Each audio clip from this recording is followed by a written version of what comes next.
Alright everyone, what's up? Today in this video we're going to go over in depth the reproductive system of both male and female and how the growth of an offspring occurs. So let's start with the male reproductive system, and let's start with puberty. So puberty is the P right here. Puberty occurs when the hypothalamus, so the part of your brain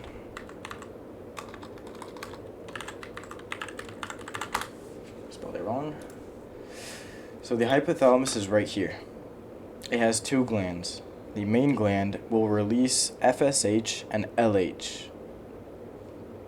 So FSH and LH are just, basically think of it as just hormones. It's the release of sexual hormones into a person's body. It's both in females and males.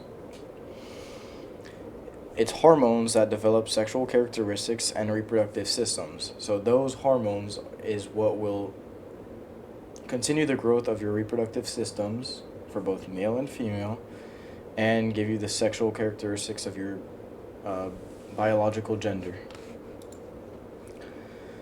Now let's go on the purpose of the male reproductive system. The purpose is to make sperm and to deliver the sperm. So let's start with the testes. The testes are right here. It's this large white part right here. Now the testes produce sperm and testosterone. Remember, testosterone is what makes a male have a deeper voice, hair, and stimulates the sperm. So testosterone is a hormone, sexual hormone. So remember, the testes produce sperm and testosterone. Remember that sperm is what goes into the female to fertilize the egg, and we'll explain that a little bit deeper. Now next, the scrotum, which is actually not labeled here. The scrotum is right here. It's this part, it's this part that is enclosing the testes, which cools down the testes and maintains a temperature so that the sperms stay alive and stay strong. So it's kind of like this muscle, or this lining in here. So it's not exactly this, but it's the muscle lining it. Now the epididymis, I think that's how you pronounce it. Correct me if I'm wrong, but that is where the sperm matures. So after the sperm is produced and the testes right here, it'll move into the epididymis right here. This muscle, it's this like kind of tissue right here. So this tissue allows the sperm to move up and mature. So they will grow and become stronger so that they can then be ejaculated into a female and produce an offspring. The vas deferens, vas deferens is right here.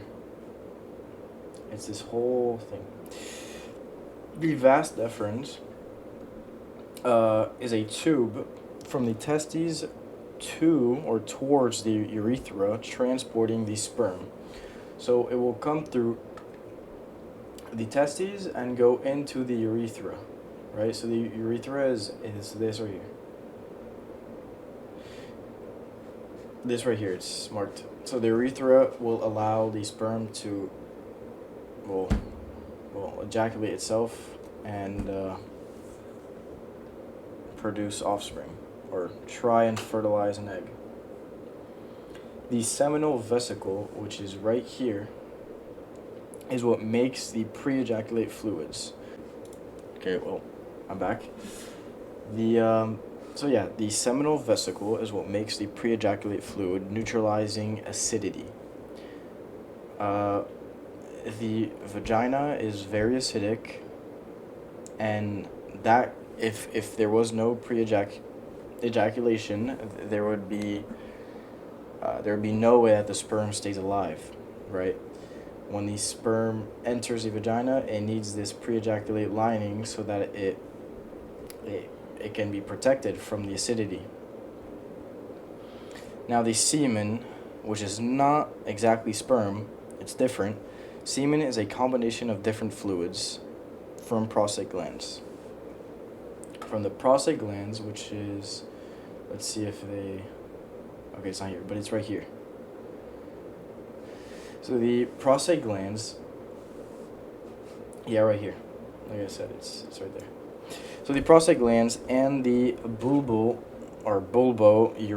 gland and the seminal vesicle. So it's all kind of these fluids from all these three glands. So how I remember it is P and B and J. So PB and G. So PB and J, but change the J with G. PB and G, which stands for P, prostate gland, B, the bulbourethral gland, and G, that's how I remember the seminal vesicle. I mean, you could remember however you want. Okay. Next, let's go into the female. So we've understood how this works. Remember, the penis is the muscle that is also an external and internal muscle, which allows the sperm to, well, go into the female for reproduction. Let's go into the female reproductive system. So first, a little bit of an overview. Gametes is either sperm or a female egg, right? So what a female egg is basically it's an egg kind of just waiting for a partner. It's kind of looking for a partner, but it can't find it. And once it does, we'll explain what happens.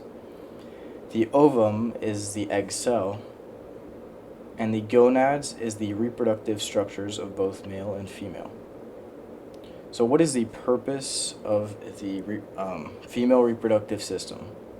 It's to produce the ova, which is the egg cells or the eggs, which is produced in the ovaries, to then develop a fertilized egg in the fallopian tube. And we'll talk about that. Next, what is estrogen? Unlike testosterone, estrogen is the female sexual hormone. This is what gives them the sexual characteristics such as a wider chest, breast, and such. It allows them to develop eggs and prepares them for pregnancy. So now the parts. Let's go into the parts. Let's start with the ovaries. Remember, the ovaries, I'm saying plural because there are two. There's one ovary here, one ovary here. Ovaries are the producer of these eggs, unfertilized eggs. Each ovary will produce one egg every month. So, month 1, this ovary will produce an egg. Either it's fertilized or dies off. Month 2, ovary 2 will create an unfertilized egg, and if it's not fertilized, so on, so forth. The fallopian tube is what allows the unfertilized egg to then be fertilized, to then move into the uterus for embryonic growth. So when an ovary, let's take ovary 1 right here, when the ovary makes an egg, it will travel, which is my green pointer, the unfertilized egg will travel into the fallopian tube and stay about right here.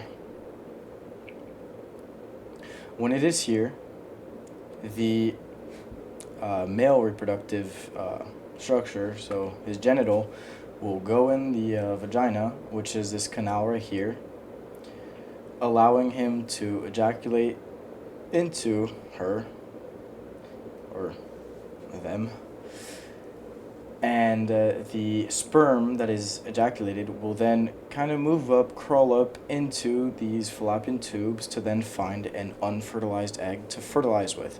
So it's like if if a sperm was running up this canal looking for a partner, it's trying to find a partner and it needs to find it fast because they can't live very long in the female reproductive system if not fertilized, right? So it will climb up here, or swim up. It will swim up here, be fertilized in 1/3 of the fallopian tube, or 2/3 of the fallopian tube, sorry. And this is what allows the egg and the sperm to then fertilize. So what happens when it is, what happens when it is fertilized is that the egg right here, this is the female unfertilized egg, unfertilized, and the sperm. The sperm will then go up the fallopian tube, so let's draw the tube. This is the tube. The sperm, which is this, will then travel up the fallopian tube trying to find an unfertilized egg to then puncture into the egg to then fertilize and mix substances with the now fertilized egg. So fertilizing is basically just allowing sperm to penetrate the egg and have their process. Going back to the parts of the female reproductive system, the uterus is what allows for growth of an offspring. So once the egg is fertilized, the egg will move straight down into the uterus in this pouch. Think of it as a kangaroo pouch. You put an egg in a kangaroo pouch and now it's safe and it's able to grow. So it's going to be able to grow over time. After about 3 months or 4 months, you're going to have a fetus. To then 8 or 9 months, you're going to have a baby. And that's where the baby grows. Now, this kind of, if you see this lining of tissue right here, is called the endometrium. The endometrium is kind of what lines and protects that fetus once it is growing. So what is a menstrual cycle, or also called a period in basic terms? A menstrual cycle is basically when an unfertilized egg tries to travel in the uterus but cannot because it is not fertilized. So these tissues will then start to break down because they've realized there's nothing to protect. So we're going to regenerate ourselves for the next fertilized egg to come. So that's basically what happens. These linings of tissue will start to break down, creating blood. It's the same thing when you scrape yourself on your knee, blood's going to come. And that is what happens to females when they have their period or menstrual cycle.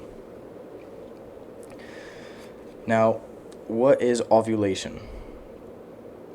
Ovulation, well, you can see it as a wide variety of terms, but scientific term is when a follicle of cells rupture one egg into the fallopian tube, and the egg travels to the uterus.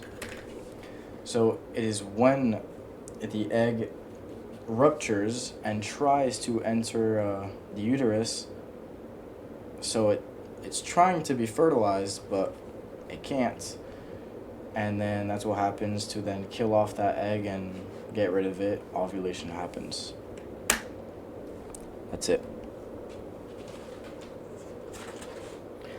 Now let's go back to a little bit of fertilization. I know I sound like a broken record player, but fertilization is when only one sperm, so the sperm right here, out of millions and millions of sperm will fertilize an egg. So only one of these will be able to fertilize this egg. So you may ask, okay, so how are twins created?